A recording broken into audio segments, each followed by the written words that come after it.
আসসালামু আলাইকুম দর্শক, নতুন আরো একটি ভিডিওতে সবাইকে স্বাগত জানাচ্ছি। আজকে শেয়ার করব এমন এক ঝিঙ্গা ভর্তা বানানোর রেসিপি যার স্বাদ মুখে লেগে থাকবে, জিভে জল আনার মতো। আর আমরা কম বেশি আলু, বেগুন, টমেটো, শিম ভর্তা অনেকেই খেয়েছি। এই সিজনে সবাই মোটামুটি ঝিঙ্গা রান্না করে থাকেন, আর আপনারা সবাই বিভিন্ন ধরনের ভর্তা নিয়ে কম বেশি জানলেও অনেকে ঝিঙ্গা ভর্তা কিভাবে বানাতে হয় তা জানেন না। তাই আজ ব্যতিক্রমভাবে সহজ রেসিপিটি শেয়ার করেছি। আশা করছি আপনাদের পছন্দ হবে।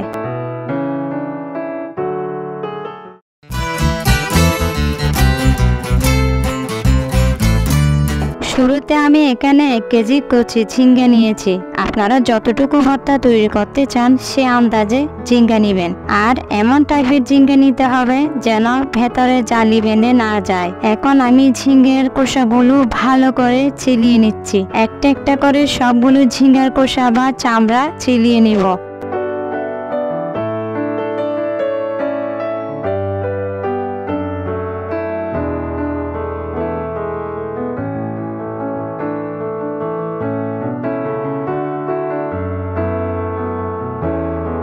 সবগুলো ছিলিয়ে নেওয়ার পর পানি দিয়ে দিব।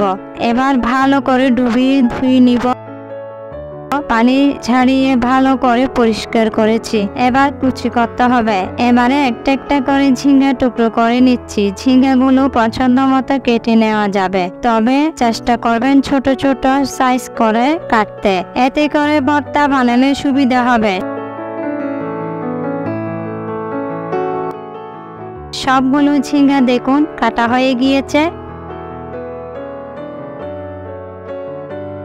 এখন সরাসরি ঝিঙ্গাগুলো প্যানে ঢেলে দিচ্ছি।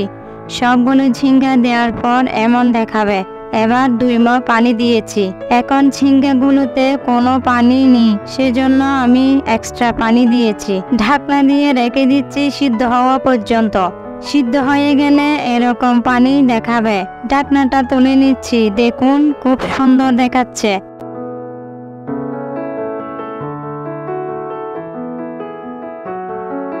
এরকম সবুজ সবুজ হলে ঢাকনা রেখে সিদ্ধ করে নিব, যাতে পানিগুলো শুকিয়ে যায়। আপনারাও 5 থেকে 6 মিনিট রাখলে পানি শুকিয়ে যাবে।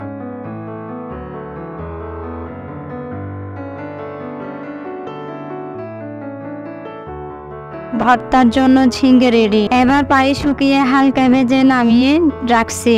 এখানে একটি প্যানে বেশ কয়েকটি শুকনো মরিচ দিয়ে দিলাম। এবার নেড়ে চেড়ে ভেজে নিতে থাকবো।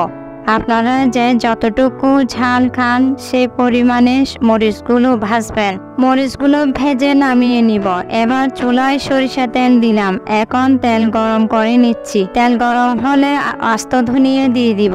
এরপর আস্ত ধনিয়া ভেজে নিব।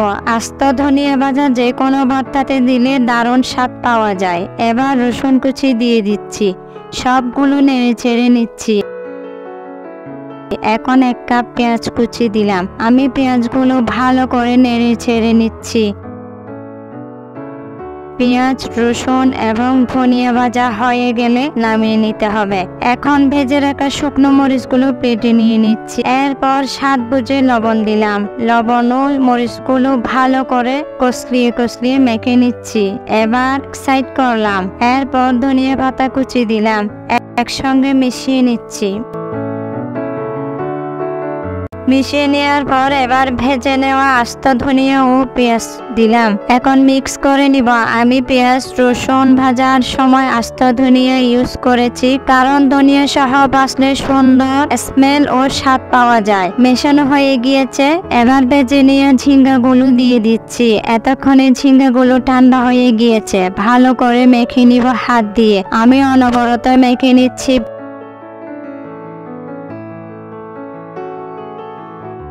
ভালোভাবে মাখানো হলে দিয়ে দিব 1/2 কাপ সরিষা তেল। এরপর আর একটু মিশিয়ে নিব।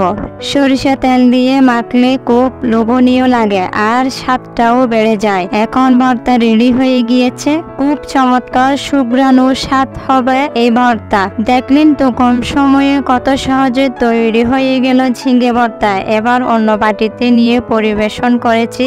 বিশ্বাস না হলে একবার বানিয়ে এরপর কেমন লেগেছে সেটা কমেন্টস পরে জানাবেন। গরম ভাতের সাথে অথবা সকালে পান্তা ভাতের সাথে খেতে বেশ ভালো লাগে। এরকম নিত্য নতুন আরো ভিডিও পেতে চ্যানেল সাবস্ক্রাইব করে পাশে থাকার অনুরোধ রইল। আজ এই পর্যন্ত। আল্লাহ হাফেজ।